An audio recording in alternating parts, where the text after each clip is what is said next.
Hi, I'm Father Daniel Duplantis. In the 20th century, a new movement from the Far East captured the Western mind. Since then, the intersection of Christianity and martial arts has generated both conflict and harmony. In between, there remains many gray areas. In my new book, Jesus in the Dojo, I combine timeless theology with modern catechesis to provide a clearer path of reconciliation between the Christian faith and the practice of martial arts. You can find my book, Jesus in the Dojo, available now at most booksellers. Life is a quest for logic and reason. It is a quest to find balance between science and faith. Life is a quest for knowledge and understanding. But most importantly, it's a quest for personal discovery. Whatever your quest, knowing yourself is the beginning of all wisdom. Welcome to Quest.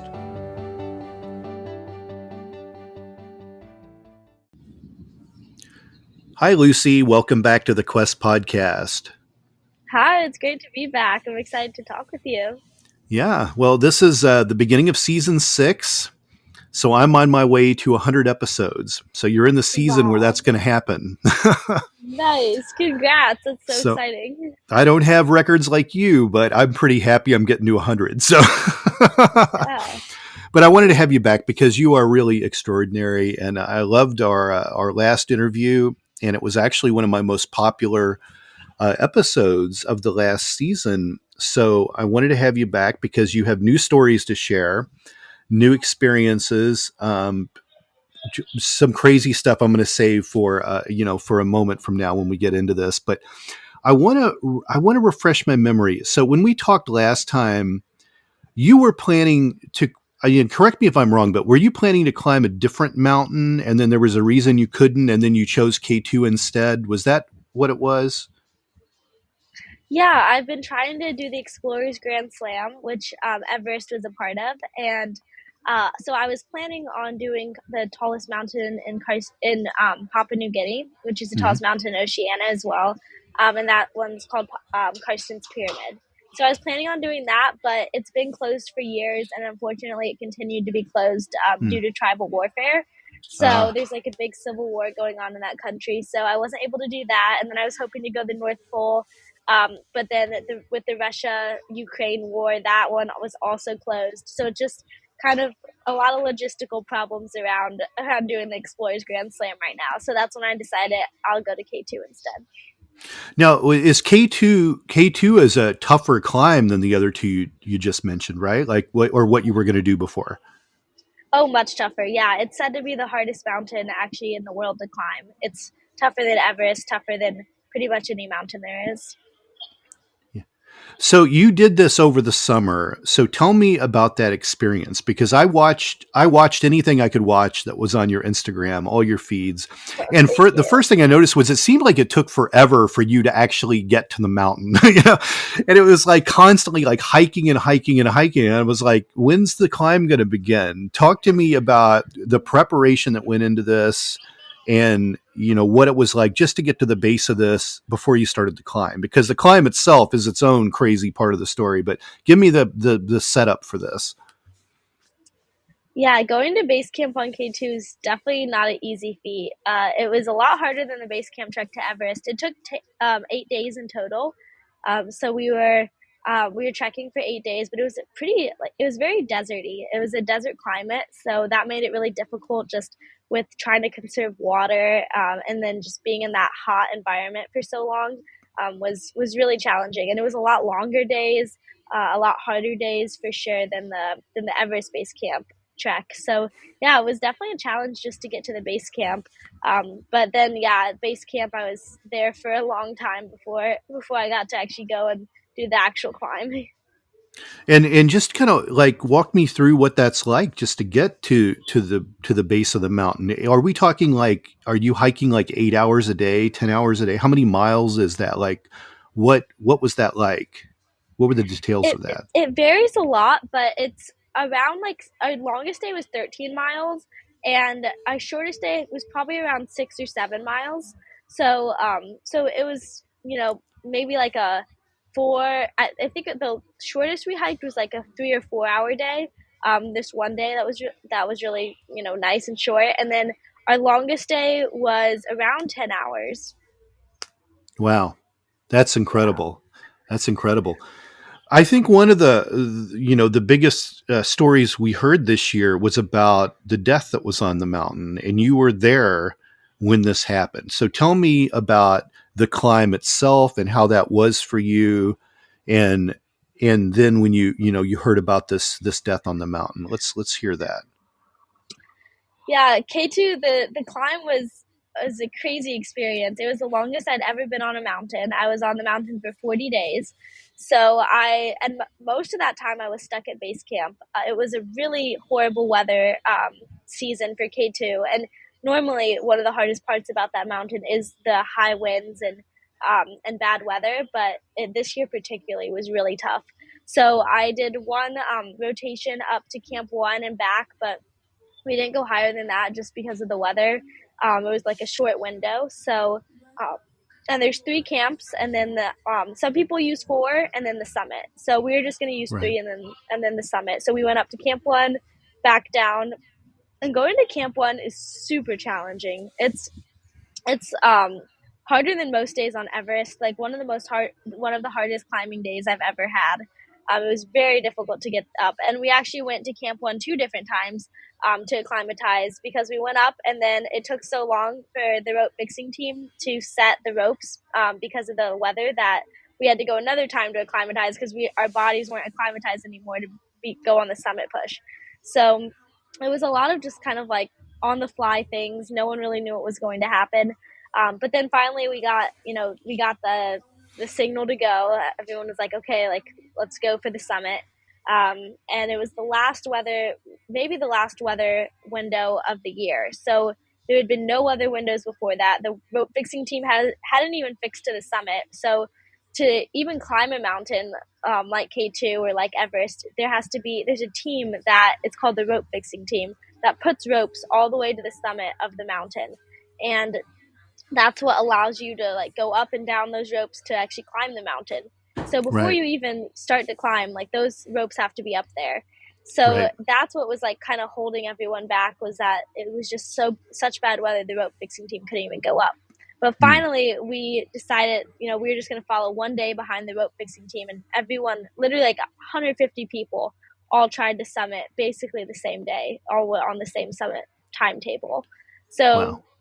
yeah, we went up Camp 1, going to Camp 2, Camp 3, and then that's when going up to Camp 4 or going up to the summit from Camp 3 that night was when the accident happened, which is a Pakistani porter that was with the rope fixing team actually fell, and he somehow, we don't it's still kind of unclear what happened. We don't know if like he broke a bone or something, but he couldn't walk down by himself, and he was hanging upside down with his stomach exposed just to the elements, and it was freezing at that time of night.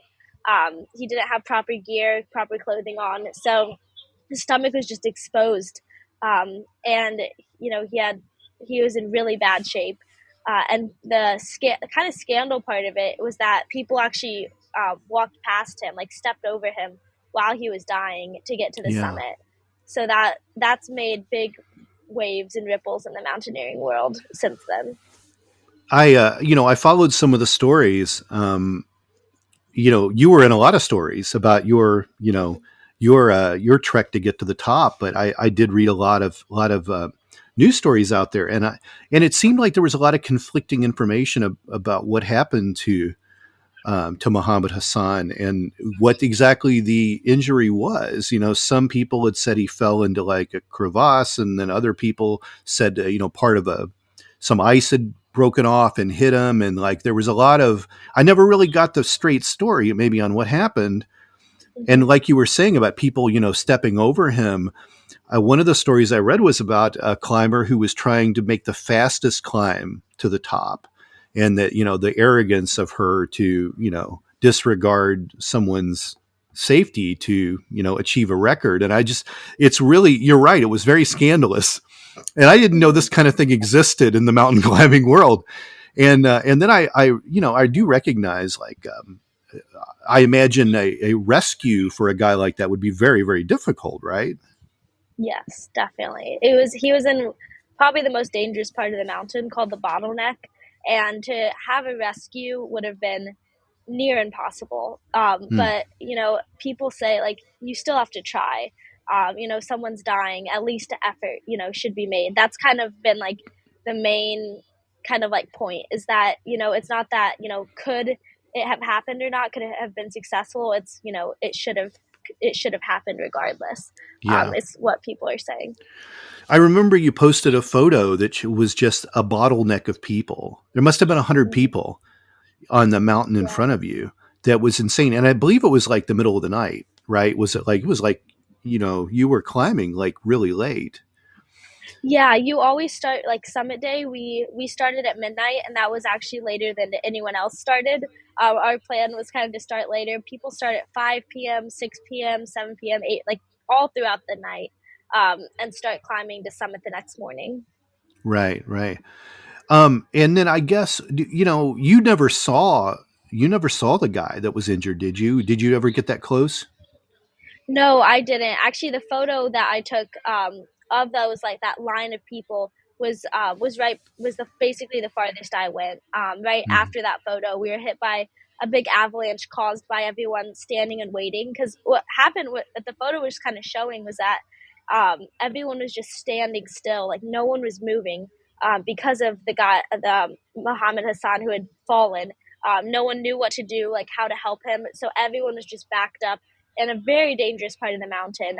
The Great Serac is right above that part of the mountain, and Seracs can fall at any time and kill people. So that's kind of that's what prompted people to step over him and go past because they Wow. were concerned for their own safety, which is definitely a valid concern in that part of the mountain. So we turned around because of there's a big or a big avalanche that we were in, and we just decided with the amount of people and the snow conditions as they were, there was a lot of snow and about 150 people trying to summit that day. So we knew, like, even before we went on summit day, we had me and the two people I was with, my Sherpa and one other person, we had a talk and we were like, we're going to go, but if there's anything sketchy, like this is a very dangerous situation. So Mhm. we have to be okay with turning around when it's not safe enough to continue.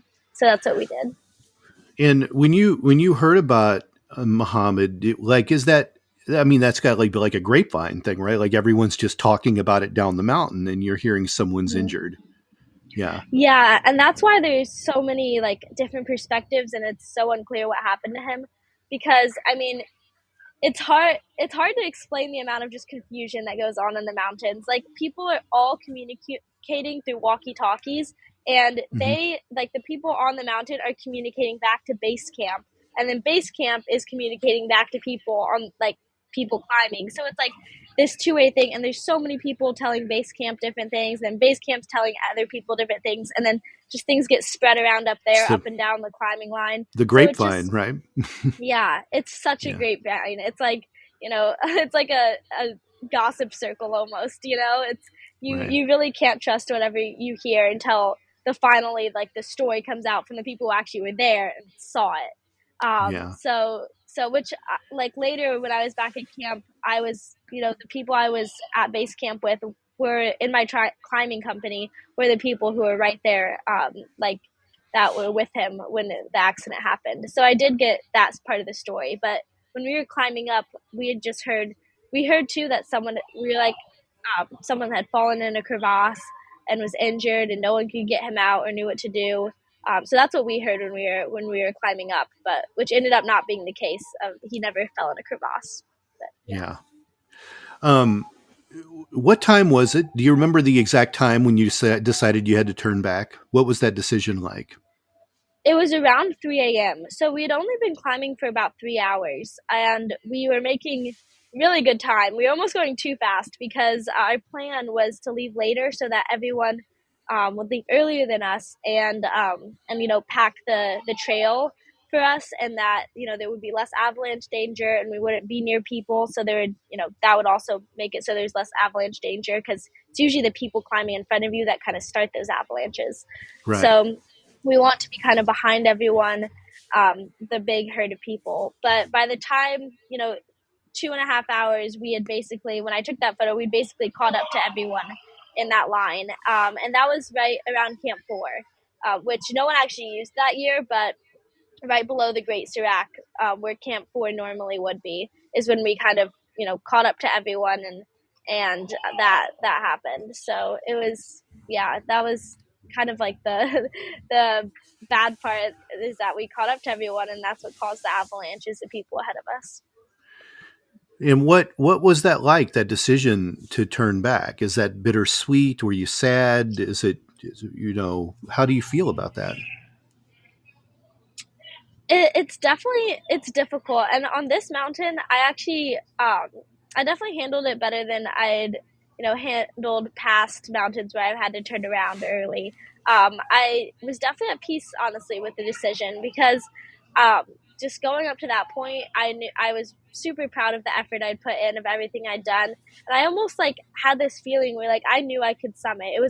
We were hours away from the summit, and I was feeling really, really good. So I almost had kind of this peace of mind where it's I really believe I can do this, but I just decided that it wasn't safe enough. And honestly, it wasn't safe enough for the people around us either, because the more people that are up there, the more you put yourself and the people around you at risk.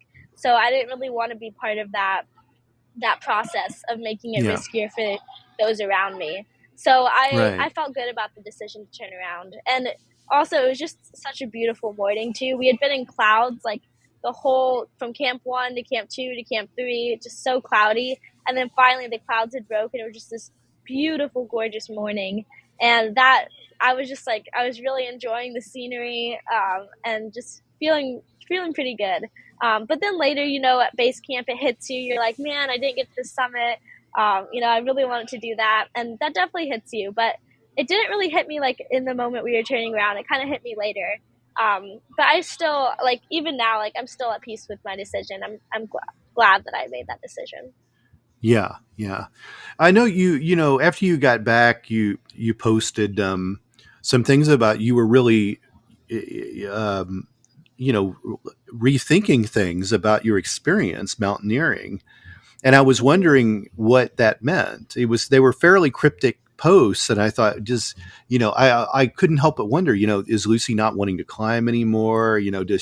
How does she think about the mountain differently? And I really wanted to hear that in this interview, kind of what you meant by that. Oh no, I love climbing more than ever. I'll never stop climbing. I basically it's made me rethink a lot about kind of my place in the mountains as a client.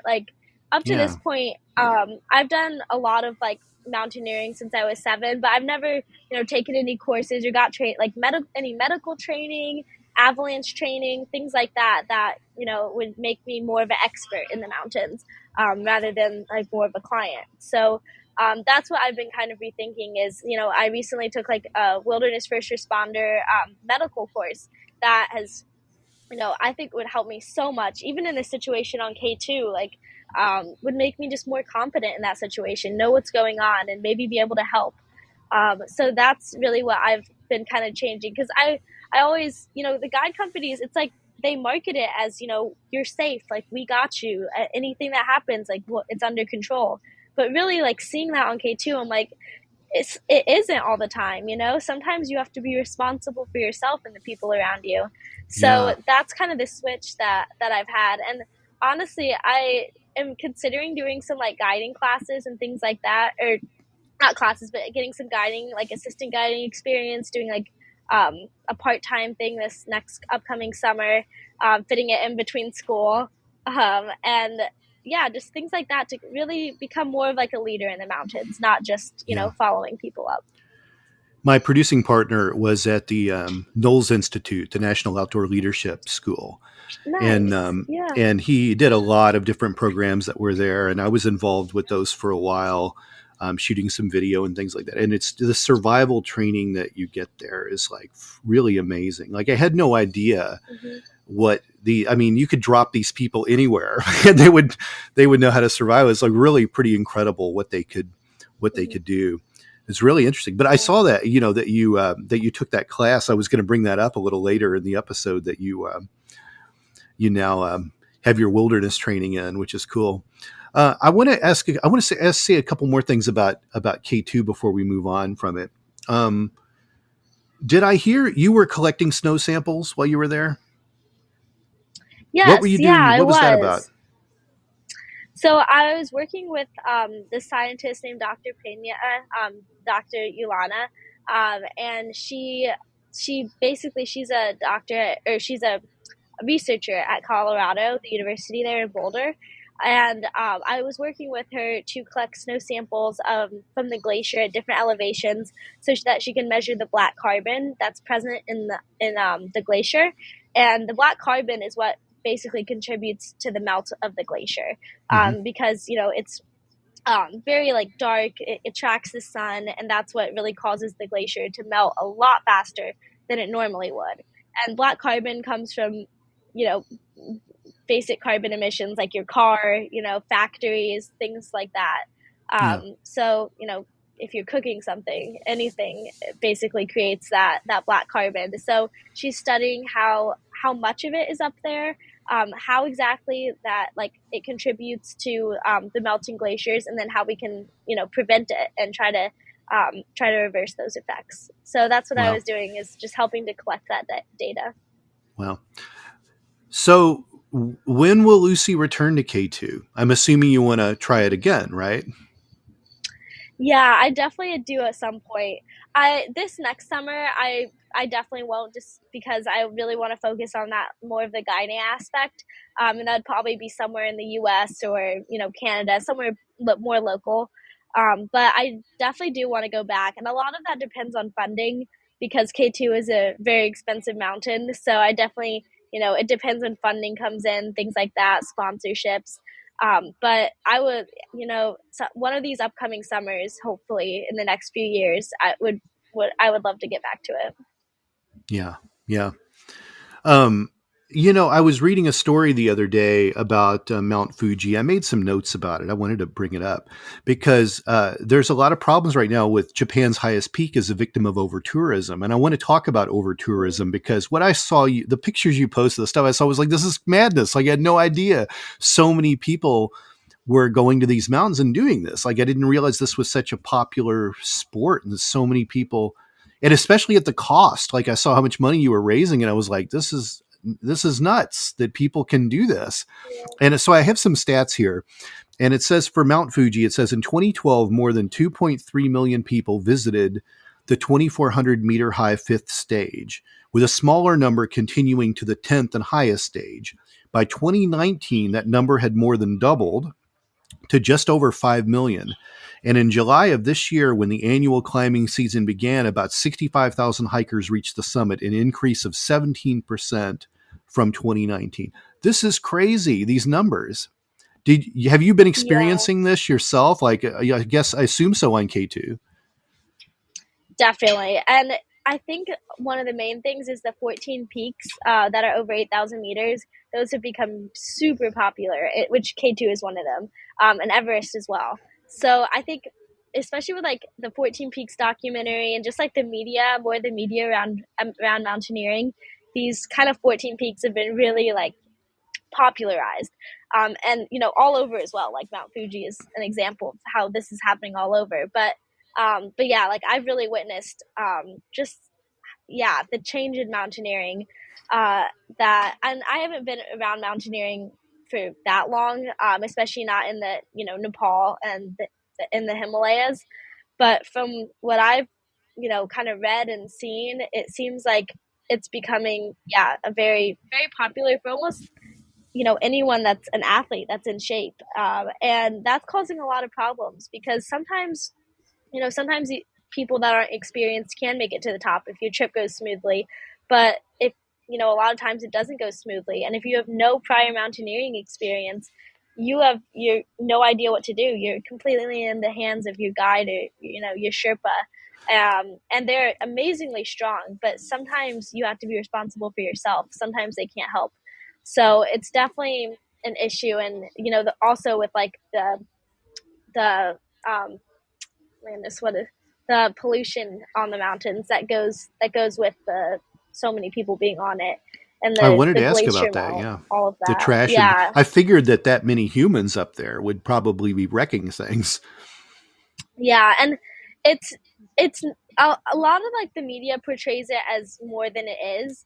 Like there's not like piles of trash on Everest or K2. I've never seen something like that. But there definitely is trash up there. I mean, there's people climbing up and down the mountains. There's going to be trash around. So it's definitely an issue for sure that there needs to be more regulations, and the U.S. has regulations like that. In national parks, you have to pack in and pack out everything, even your poop, you pack in and pack out. So there's just not those same regulations over there, yet, but hopefully there will be eventually, and definitely more regulations also on who is qualified to be a client in the mountains. But the guide companies, I mean, it's completely changed the economies over there, for the better. Like these very poor towns are now, seeing much more tourism, and it's really helping them. So there is definitely a positive side to it as well, where it's lifting people out of poverty. So I don't blame them for marketing it to everyone they can, because that's their source of income.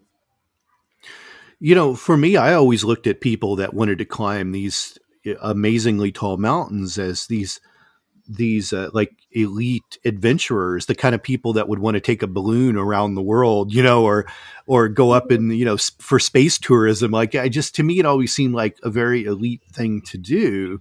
But then I see all of those people in the mountain. I think to me, almost looks like a touristy thing to do if you can afford it. And then I can't help but wonder, like in the case of Muhammad Hassan, like it doesn't, I don't know how experienced he was, but it doesn't seem like he was too well prepared, at least attire wise, for what he was doing, which makes me think, well, he probably should have never been on the mountain to begin with. Is there some truth to that, you think?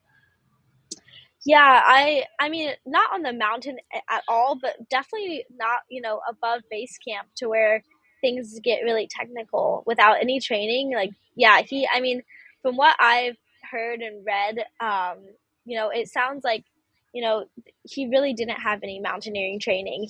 That was one of his first seasons on K2 above base camp. I think his first one. And yeah, he didn't have the proper gear, like equipment or training to be up that high. And there's not a system in Pakistan for porters to get training at all.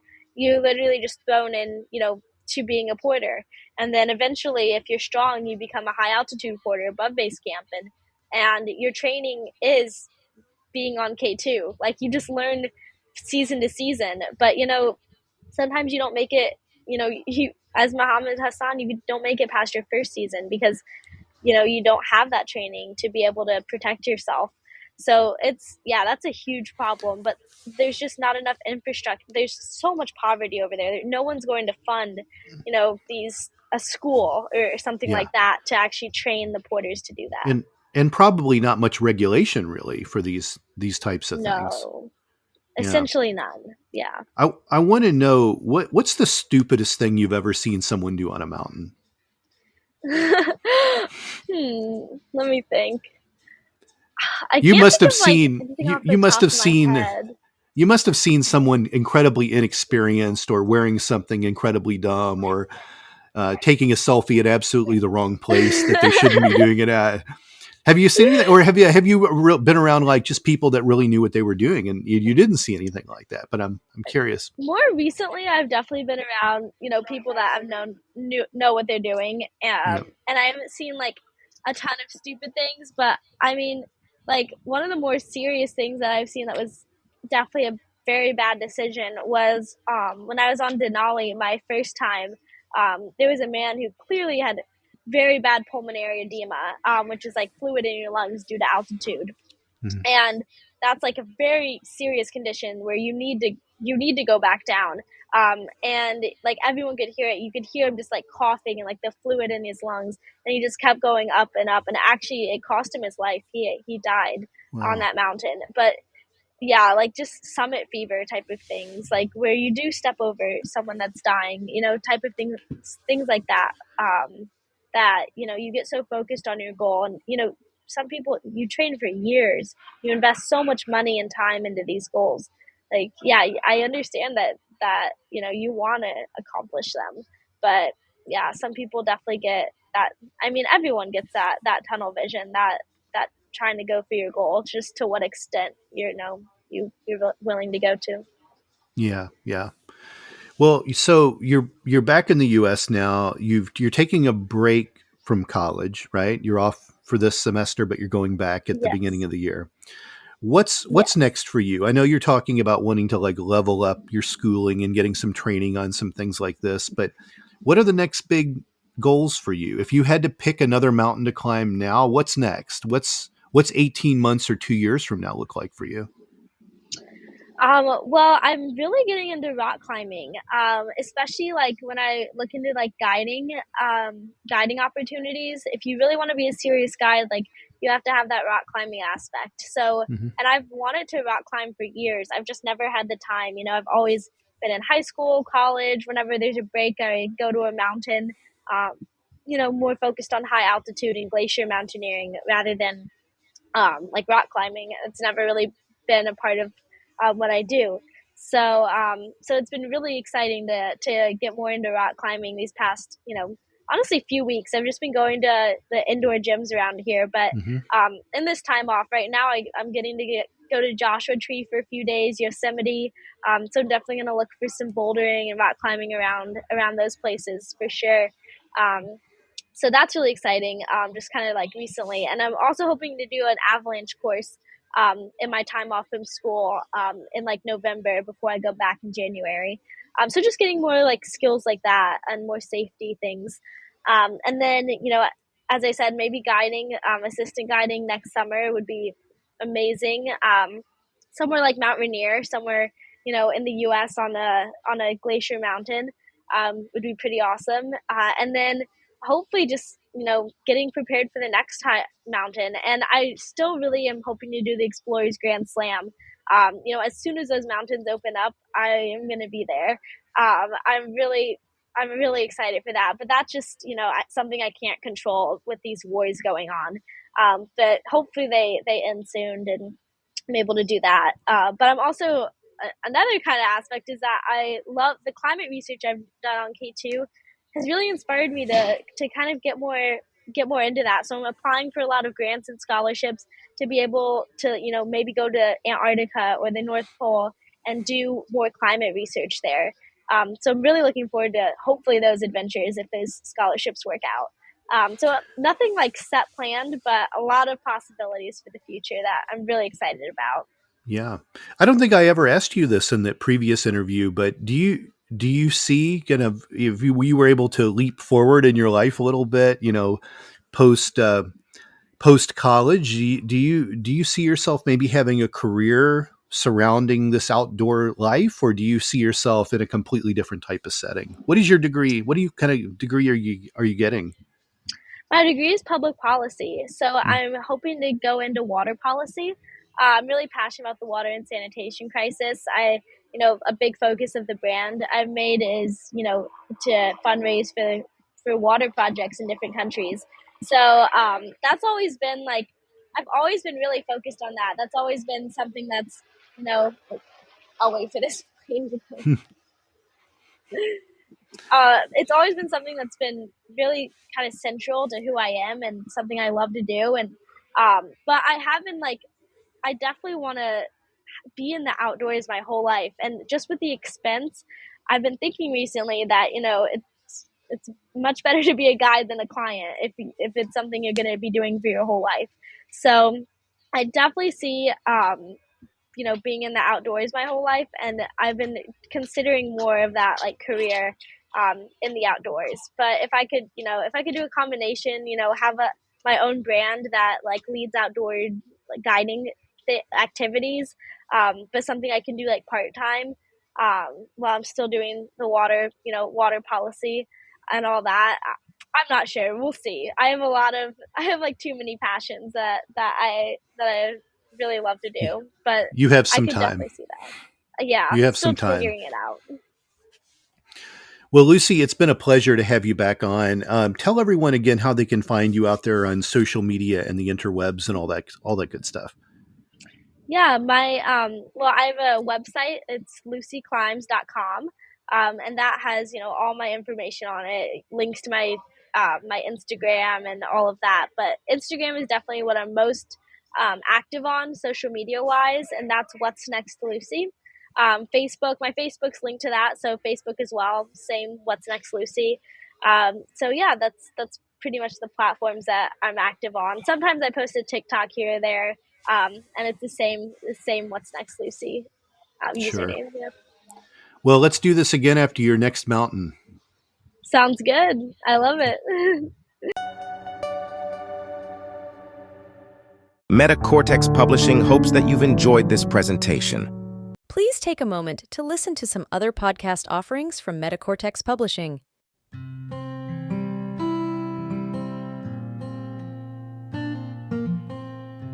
Hi everybody, I'm Amber Rose, the religious hippie, and I host the podcast A Catholic's Perspective. Join me every 2 weeks as I release episodes targeted towards helping young Catholics navigate their ever-changing secular world while staying strong in their faith.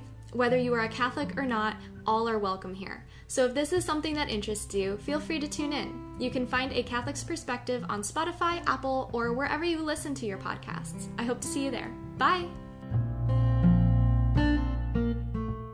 The No Earthly Explanation podcast investigates the things that are unexplainable. Hosted by world-renowned investigative researcher Donald R. Schmidt and scientist Ellie Ringo. Follow them as they look for evidence for things that have no earthly explanation. Available anywhere you listen to podcasts. Cult Following is a podcast that studies the personalities and common traits of cult leaders and their followers.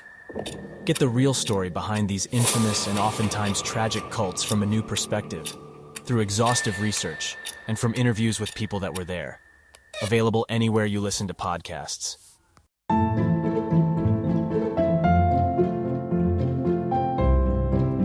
Hi, I'm Father Daniel Duplantis, a Catholic priest, martial artist, and host of the Karate Priest podcast.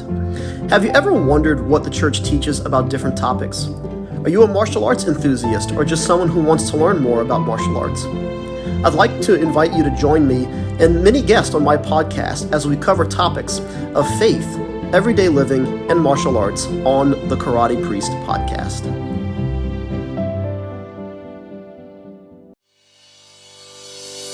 Thank you for listening to this podcast. Please be sure to rate and review this episode. This podcast is produced by Todd Fischer and Anthony Smith and is distributed by Metacortex Publishing.